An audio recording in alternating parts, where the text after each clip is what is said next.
আসসালামু আলাইকুম প্রিয় দর্শক, অন্যমঞ্চের আলাপ চাইতে আপনাদের সকলকে আমন্ত্রণ জানাচ্ছি। সুপ্রিয় সুধী, যে যেখান থেকে দেখছেন সবাইকে জানাচ্ছি অনেক অনেক প্রীতি ও শুভেচ্ছা।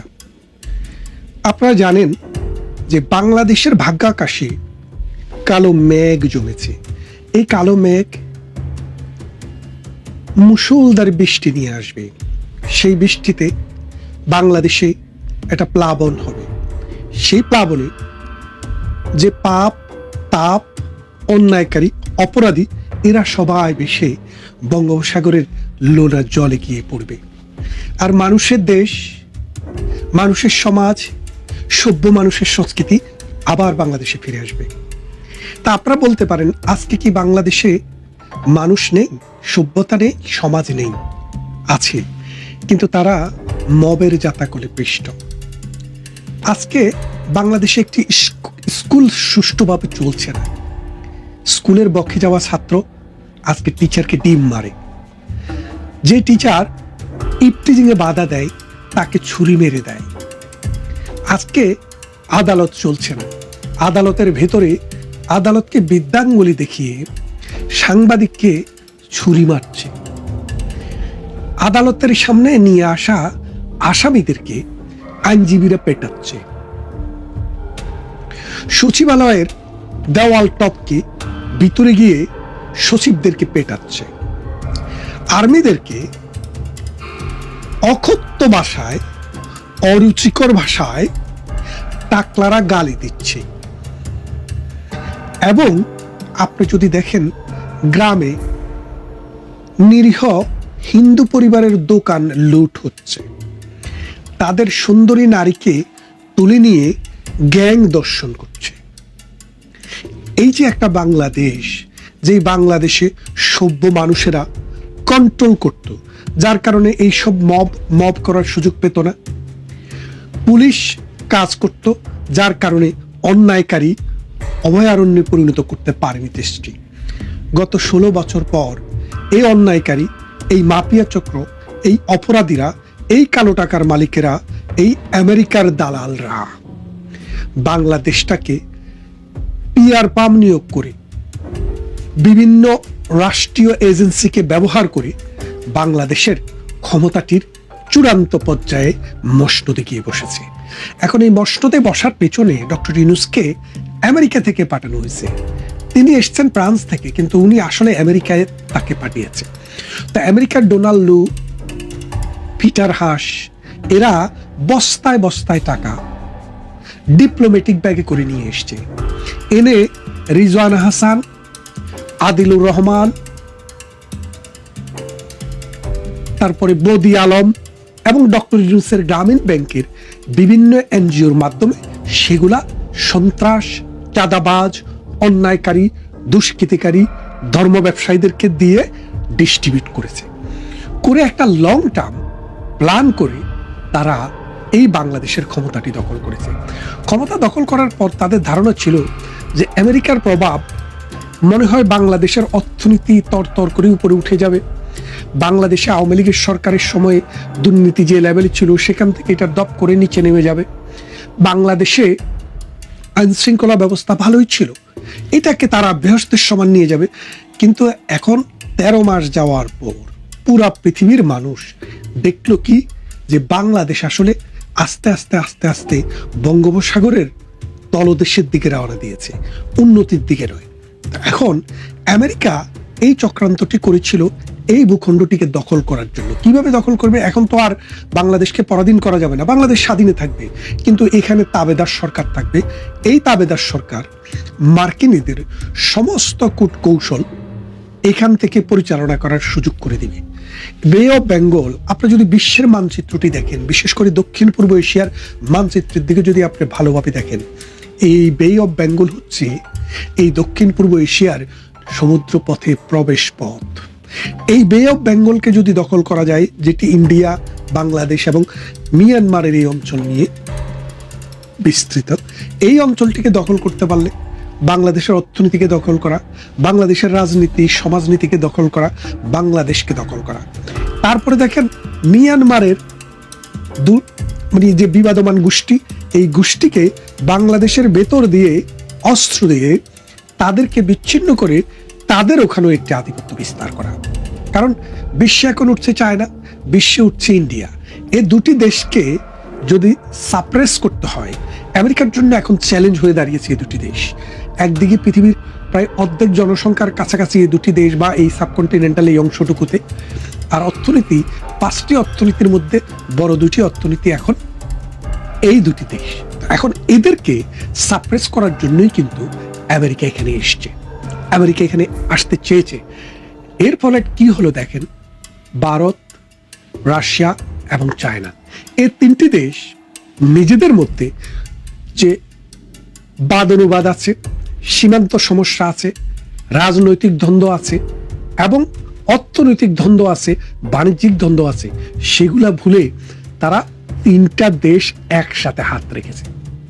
তার মানে তারা বলেছে যে আমাদের মধ্যে শত্রুতা থাকবে, আমাদের মধ্যে প্রতিযোগিতা থাকবে, আমাদের মধ্যে বন্ধুত্ব থাকবে, আমাদের মধ্যে বাণিজ্য নিয়ে বিভেদ থাকবে, কিন্তু এই দক্ষিণ পূর্ব এশিয়ায় আমাদের ঘরের ভেতরে কাল সাপ ঢুকে যাবে, এটা আমরা হতে দেব না। তখন সমস্ত বিভেদ ভুলে এই তিনটি দেশ এক হয়েছে। এই তিনটি দেশ এক হওয়ার পর আমেরিকা বুঝতে পেরেছে যে এখানে আর আমেরিকার কর্তৃত্ব চলবে না। ভারত রাশিয়ার সাথে এবং চায়নার সাথে যে নতুন আন্ডারস্ট্যান্ডিং এ আসছে, সেই আন্ডারস্ট্যান্ডিং এর মূল কথা হচ্ছে, চায়না তুমি তোমার যে অঞ্চল নিতে চাও তুমি নাও, তুমি পাকিস্তানকে নিয়ে সুস্থ থাকো, তুমি অন্য কোনো দেশকে নিয়ে সুস্থ থাকতে চাইলে তাদেরকে নিয়ে থাকো, আমার কোনো আপত্তি নেই, কিন্তু এই বাংলাদেশটি যেন আমেরিকার হাতের পুতুল না হয়, বাংলাদেশটি যেন ভারতের বিরুদ্ধে এই বাংলাদেশের ভূখণ্ড যেন ব্যবহৃত না হয়। ভারতের আরেকটি কনসার্ন হলো, বাংলাদেশ পাকিস্তানের অংশ ছিল, এখানে 90% মানুষ মুসলমান, মৌলবাদের জন্য উর্বর ভূমি, এমনি ধান যেভাবে পেললেই মৌলবাদী মানে ধান উঠে যায়, ঠিক বাংলাদেশেও মাটিতে পুতলেই কিন্তু মৌলবাদী পাওয়া যায়।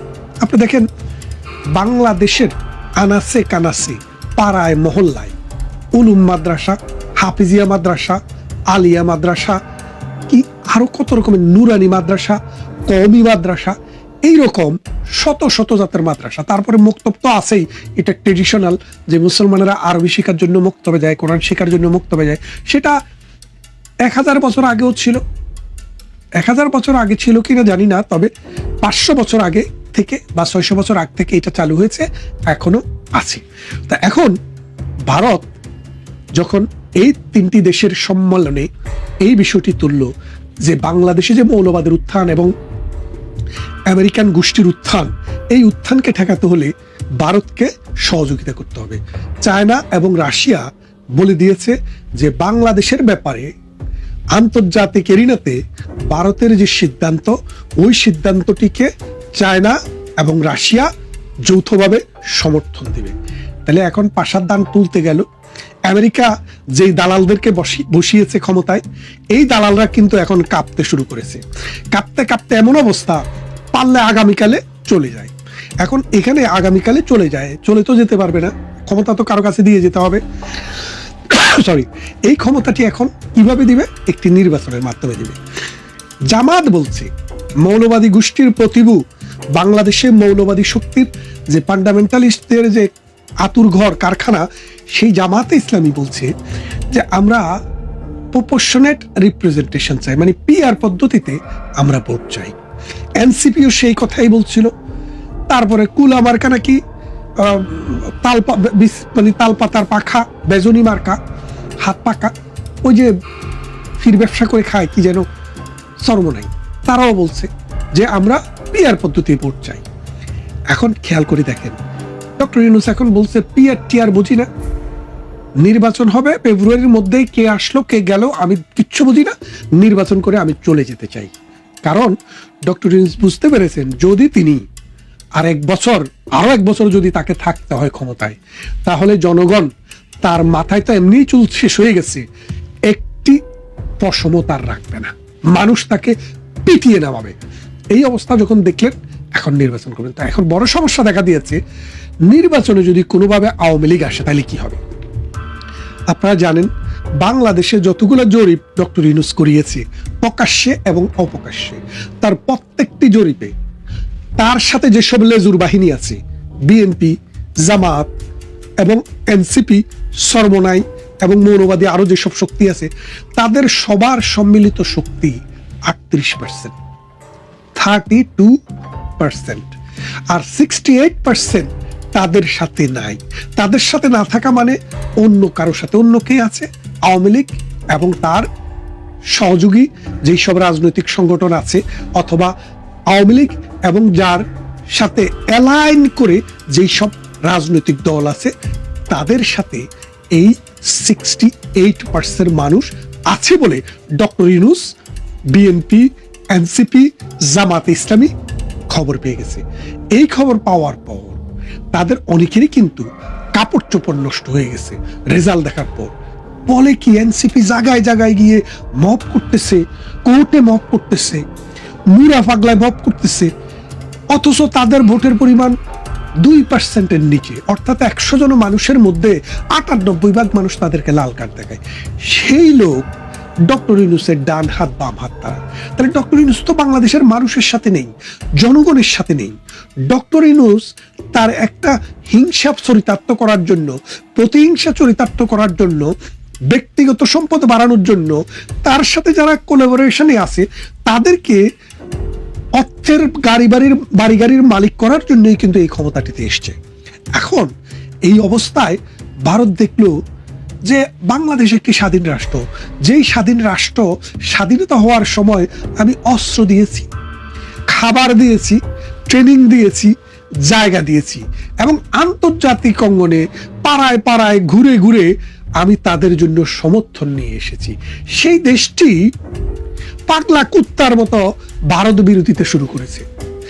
পাকিস্তান যাদের ধর্ষণের বিরুদ্ধে, হত্যার বিরুদ্ধে, লুণ্ঠনের বিরুদ্ধে, নির্যাতন, অত্যাচার এবং বৈষম্যের বিরুদ্ধে বাঙালির সংগ্রাম ছিল, সেই পাকিস্তানকে তার মামার বাড়িতে জামাত ইসলামী দাওয়াত দিয়ে আনে।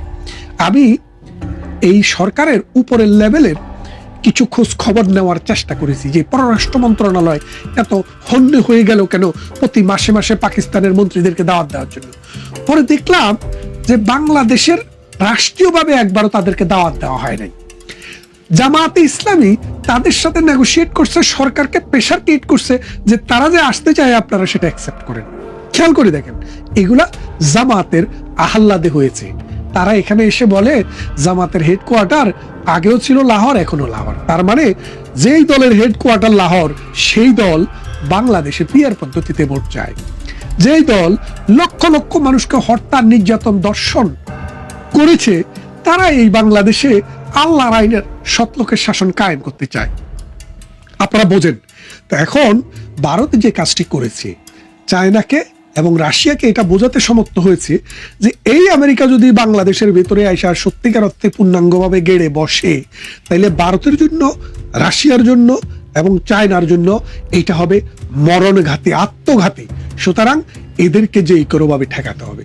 এখন ঠেকাতে গেলে দেখা গেল যে এই ইউনূসকে তাড়াতে হবে।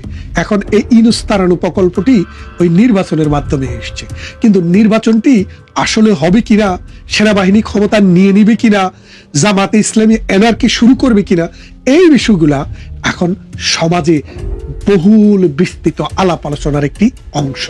এখন আপনারা এই কথাটি বুঝতে পারছেন যে বাংলাদেশে একটা খাদ্যের সংকট তৈরি হচ্ছে, খাদ্যের দাম বেড়ে গেছে। বাংলাদেশে এবারে ইলিশ মাছ নেই বললেই চলে, কারণ ইলিশ মাছকে প্রিজার্ভ করতো গভর্নমেন্ট একটা বিশেষ সময়ে 2 মাসের জন্য জেলেদেরকে খাবার দিত। মা মাছ যখন এসে ডিম পাড়ে তখন যেন না ধরা হয়, জাটকা যেন না ধরা হয়। কিন্তু এই সরকারের মাথায় এইসব চিন্তা ভাবনা নেই। এই সরকারের মাথায় ছিল এই মৌলবাদীদেরকে এখানে প্রতিস্থাপন করা আর আমেরিকার স্বার্থ চরিতার্থ করা, যার কারণে এই ইলিশ সম্পত্তিও প্রায় ধ্বংসের মুখে। আপনারা জানেন শত শত বছর থেকে সিলেটে যে সাদা পাথর, এই পাথরগুলো আমাদের ঐতিহ্য ছিল। এই পাথরগুলো দেখতে হাজার হাজার মানুষ প্রতি বছর সেখানে ভিজিট করতে যেত। এখন সেই পাথরগুলো তারা খেয়ে ফেলছে। এখন আপনি